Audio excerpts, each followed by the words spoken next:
सुंदर वन के जंगलों में लूसी कालू अपने बहू के साथ रहती थी। टूनी चिड़िया के दो बच्चे थे। बेटी का नाम लूसी था, बेटे का नाम छोटू था। लूसी कवि को आम बहुत ही पसंद थे। एक दिन वो अपने कमरे में बैठकर आम खा रही थी, तभी वहाँ टूनी चिड़िया आती है। माँ जी, आपको पता है ना कि मुझे आम की मांग बिल्कुल पसंद नहीं है। मैंने आपको कितनी बार मना किया है कि आप घर में आम मत खाया कीजिए, आप है कि मानती नहीं। तुझे आम की खुशबू पसंद नहीं तो मैं क्या करूँ? तेरी वजह से मैं आम खाना छोड़ दूँ तो ये तो कभी नहीं होगा। तो ठीक है, मगर माँ जी आपने आम खाना नहीं छोड़ा तो मैं ये घर छोड़कर अपनी मायके चली जाऊंगी, फिर जी भर कर आम खाइएगा। दोनों सास बहू की लड़ने की आवाज सुनकर बंटी कबूतर वहाँ आता है। ये क्या है माँ, गर्मी आते ही आप दोनों का झगड़ा शुरू हो गया। बेटा तुम अपनी पत्नी को समझाओ, यही मुझसे झगड़ा कर रही थी। मैं तो अपने कमरे में बैठकर आम खा रही थी, आकर लड़ने लगी। कान खोलकर सुन लीजिए टूनी के पापा, अगर आपकी माँ ने आम खाना नहीं छोड़ा तो मैं ये घर छोड़कर चली जाऊंगी। तूने बात को क्यों बढ़ा रही हो? जा जा कर देखो, छोटू रो रहा है, शायद उसे भूख लगी हो। टूनी चिड़िया छोटू को दूध पिलाने चली जाती है। इस तरह कई दिन गुजर जाते। एक दिन लूसी कभी बाजार से सब्जी खरीद रही थी, तभी उसे पके आम दिखाई देते हैं। आम सस्ते बिक रहे थे। भाई 2 केजी आम दे दो। लूसी कभी आम लेकर घर लौट रही थी कि तभी एक पेड़ के नीचे उसे भिखारी दिखाई देता है। इस गरीब को कुछ खाने के लिए दे दो, बहुत भूख लगी है।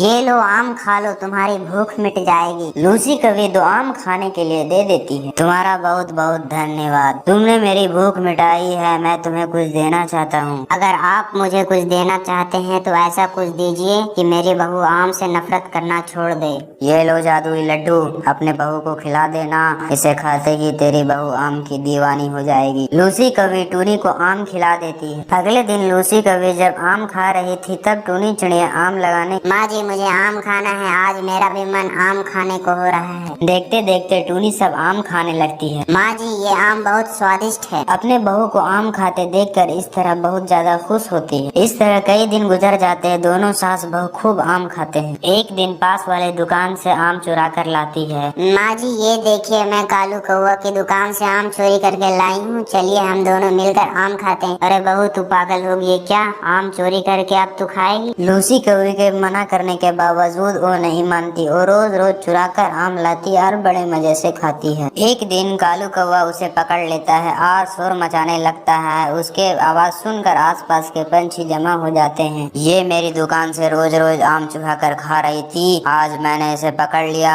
तुम लोग बताओ इसे मैं क्या सजा दूं? मुझे माफ कर दो कालू कौवा, मैं आगे से ऐसी हरकत नहीं करूँगा दोबारा, मुझे माफ कर दो। हाँ हाँ कालू भाई, इसे माफ कर दो। ठीक है मैं इसे छोड़ देता हूँ, लेकिन ये आम चोरी करके जितने खाए उसके पैसे देने होंगे। लूसी कभी पैसे दे देती है। उस दिन से टूनी आम चोरी करना छोड़ देती है। सब खुशी खुशी मिलजुल कर रहने लगते हैं। कहानी एक जंगल की है जहाँ टूनी और लूसी नाम की 2 बहनें रहती। वो दोनों हमेशा एक साथ रहती और टूनी और लूसी अपने अपने घोंसले को पास ही में रख और उसमें अपने अंडे को देती थी। वो दोनों अपने अंडे के बारे में हमेशा फिक्रमंद और ये डर लगा रहता था कि इस जंगल का शैतान कललुआ हमारे अंडे को तोड़ फोड़ ना दे, क्योंकि कललुआ का कहर पूरे जंगल को झेलना पड़ रहा था। एक दिन कललुआ पूरे जंगल में भटक रहा था, इधर उधर जा रहा था। तभी अचानक उसकी नजर टूनी और लूसी के घोंसले पे पड़ती है और वो देखकर बहुत ही खुश हो जाता है और बोलता है। इतना कहते ही वो टूनी और लूसी के घोंसले के पास चला जाता है और लूसी के अंडे को उठाता है। तभी उधर से टूनी और लूसी आ रही होती है।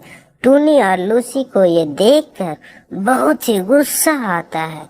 तभी टूनी बोलती है, अरे कललुआ तुम कभी नहीं सुधरोगे, लेकिन आज हम तुम्हें सुधार देंगे।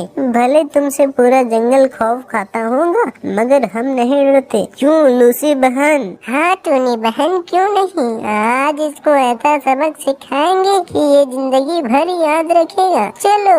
वो गुस्से से कललुआ पे टूट पड़ते हैं और उसको मजा चखाते हैं और उससे बोलते हैं, बताओ तुम कभी सुधरोगे नहीं?